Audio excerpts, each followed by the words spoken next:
l'histoire, c'est que ça a commencé par une petite expérimentation au Kenya en 2006, d'essayer de transférer de l'argent entre deux téléphones. Et aujourd'hui, il y a plus de 500 millions de personnes en Afrique subsaharienne seulement qui ont aujourd'hui un compte de mobile money. Donc c'est une véritable révolution.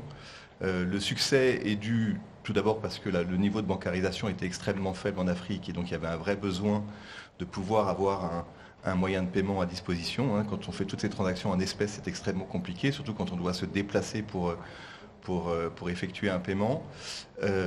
Et puis, l'autre raison du succès, c'est que c'est extrêmement simple. Il suffit d'avoir juste son téléphone portable.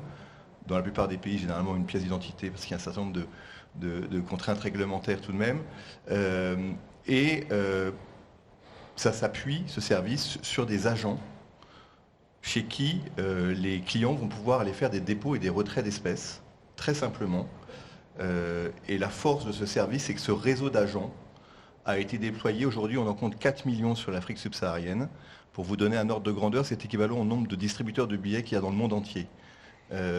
Donc, chacun en Afrique, quel que soit le lieu où il vit, va trouver, pas trop loin de chez lui, un agent dans lequel il va pouvoir accéder à ses fonds. Donc c'est essentiel, beaucoup de transactions se font beaucoup en espèces, et donc il est important de pouvoir accéder à ces espèces.